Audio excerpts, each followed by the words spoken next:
हाथ में भिड़ाई और संत जी जो हजारा फेर रहे थे उनके मुंह में पोत दी। संत को बड़ा दुख हुआ कि ये बेटी कितनी मूर्ख है, हमारे स्नान ध्यान करे हुए स्वरूप में कारोत लगा गई। भैया संत थोड़े थे तो सरल पर क्रोध आ गया। बोले अरे मूर्ख बेटी, तेरा अभी विवाह नहीं हुआ है, तू अभी इतनी चंचल है, तूने मेरा मुख काला कर दिया, मैं तुझे श्राप देता हूं, तेरा मुख भी इसी जन्म में काला हो जाएगा। तो बंधु वो श्राप लगी थी कैकेयी को संत की, और वही बुद्धि हो गई सुमित्रा मंथरा सहायक बन गई। देखो उस समय तो एक मंत्रा थी त्रेता में, अब तो भैया घर घर मंथरा बैठी है। अरे तुम बहुत जिद्दी सीधी हो, तुम्हारे बेटा को देखो तो देवरानी ने दूध नहीं दिया, अभी अभी 1 किलो दूध मैंने देखा आंखों से अपने बेटे को खिला रही। इन मंथराओं से माताओं सावधान रहना, ये घर पोरू होती हैं। मंथरा का जादू चल गया। क्या जादू चला? बोले महारानी आप बड़ी भोली हो, हैं? तुम्हारे बेटे को राजगद्दी नहीं मिली और वो भी घर पे नहीं है, ननिहाल में। कान भरे पर कैकेयी ने पहली बार तो मंथरा को फटकारा और ये कहा, नहीं क्या मेरा बेटा राम, बचन तू कहती है क्यों काम, नहीं क्या मेरा बेटा।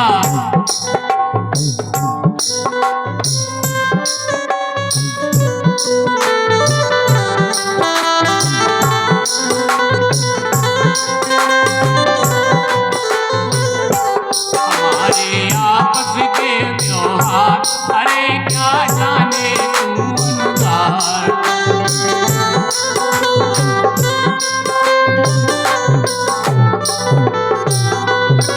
नीच तो होते ही है, नीच मचाती मेरे घर में कीचड़े दासी। ये राज घराना है, ऐसी बातें नहीं करो, राम मेरा ही बेटा है।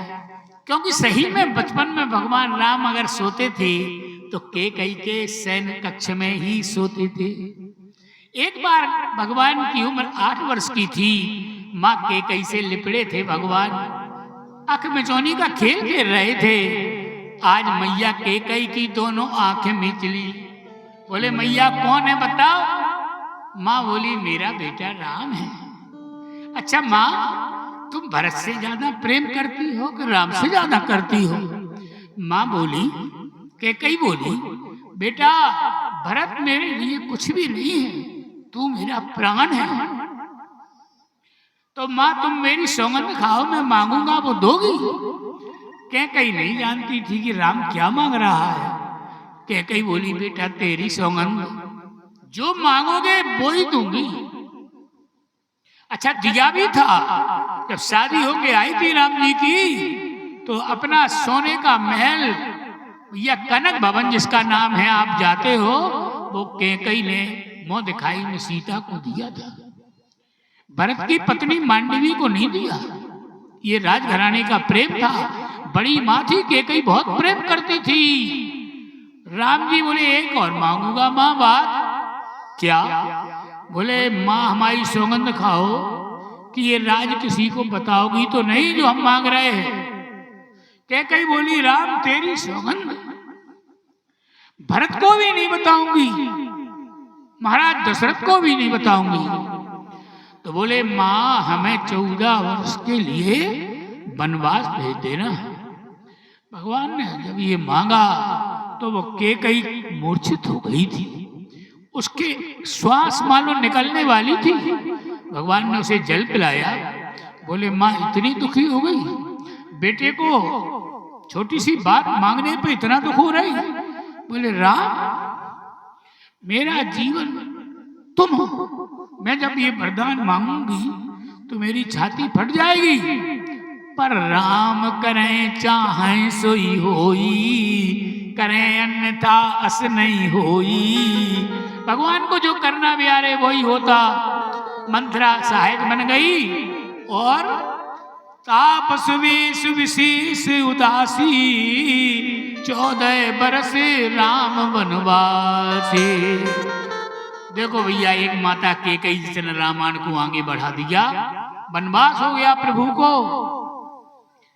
आज भगवान जैसे ही आए कैकेयी के कक्ष में, पता लग गया भगवान को कि मुझे बड़ी माँ ने आज मेरे हृदय की बात पूरी कर दी। बड़े प्रसन्न थे भगवान।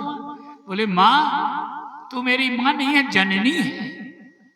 सुन जननी सोई सुत बड़ भागी, जो पितु मात चरण अनुरागी।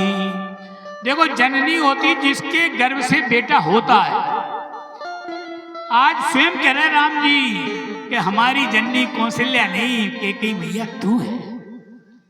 तूने बड़ा अच्छा किया, मैं भाग्यशाली हूँ। और कौशल्या के समीप पहुंच गए। मैया कौशल्या चौके पूर रही थी, रंगोली बना रही थी कि कल मेरा बेटा राम राजा बनने वाला है अयोध्या का, और गीत गा रही थी क्या, आज राम राजा बनाए जाएंगे, आज राम राजा, आज राम राजा, मोतियन चौके पुराए जाएंगे, हमारे राम राजा बनाए जाएंगे।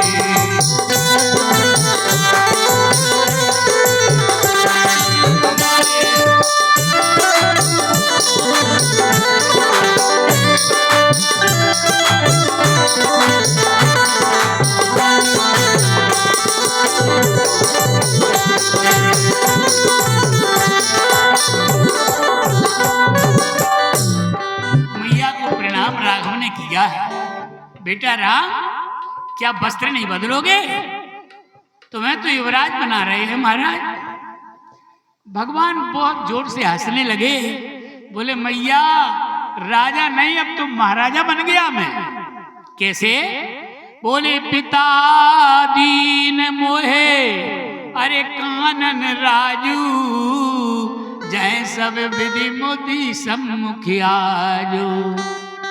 अभी तो अयोध्या का राज मिल रहा था, हमें तो पूरे वन का राज्य दे दिया प्रभु पिता ने। माँ को जरा संदेह हुआ।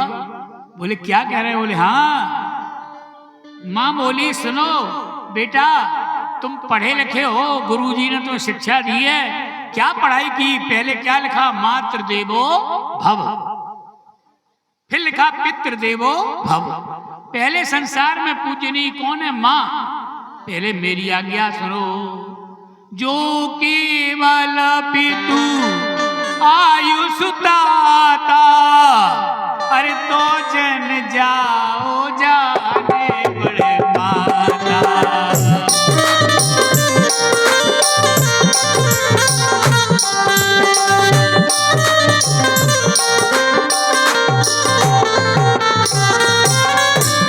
अगर केवल पिता की आज्ञा है बेटा राम, तो वन को नहीं जाओ, ये माँ का दर्जा बड़ा है। मैं कहती हूँ यह अयोध्या में ही रहो। बोले नहीं नहीं माँ, मेरी बड़ी माँ कैकेयी ने कहा है, पिताजी से वरदान मांगा है। अच्छा, तो कौशल्या धन्य है। ये भारत की माताओं की कहानी मैं इस मत से कह रहा हूँ। देखो आज की माँ होती, बोले नहीं जाना है, मैं कह रही हूँ। पर धन्य है कौशल्या, राम जी को गोदी में बैठाती है और अपने आंसुओं को भीतर करती है। जो क्या कहती? जो पितुमार कहे बन जाना, तो कानन सत्य अवध समाना। बेटा अगर मैया कैकेयी ने वरदान मांगा है तो मेरा आशीर्वाद है, जंगल में भी मंगल हो जाएगा। जाओ। राम जी ने वस्त्र बदले हैं। और बंधुओं, ये मानस की एक चौथी माँ पराम्बा भगवती सीता सामने खड़ी है। प्रभु हमें साथ लोगे कि नहीं?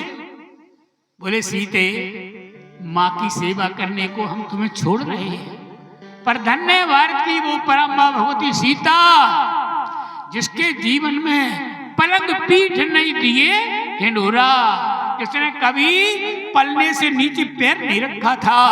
वो सीता आज वनवासी वेश में खड़ी है और एक ही प्रार्थना कर रही है, जो हमारी माताओं के लिए संदेश बन गया। कौन सा? जिय बिन देह नदी बिन बारी, जिय बिन देह नदी बिन बारी, तैसे नाथ पुरुष बिन नारी, तैसे नाथ।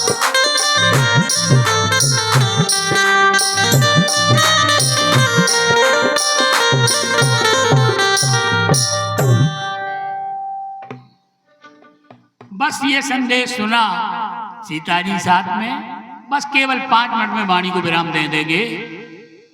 अब यही समाचार लक्ष्मण को मिल गया। लक्ष्मण जी ने सोचा अगर राम जी वन में जा रहे तो मैं अकेला अयोध्या में नहीं रहूंगा, भैया मैं साथ लोगे कि नहीं लोगे? राम जी बोले शत्रुघ्न जी और भरत जी ननिहाल में हैं, पिताजी अकेले हैं, लक्ष्मण तुम्हें सेवा अयोध्या का भार तुम्हारे हाथों में सौंप रहा हूं। लक्ष्मण जी बोले ये भार हम नहीं उठाएंगे प्रभु। बोले लक्ष्मण झूठ बोल रहे हो, कहा तो जनकपुरी में तुमने घोषणा की थी कंदुक इब ब्रह्मांड उठाऊं, और आज तुम कह रहे अयोध्या का भार नहीं संभलेगा। लक्ष्मण तुम्हें यहीं रहना है। बोले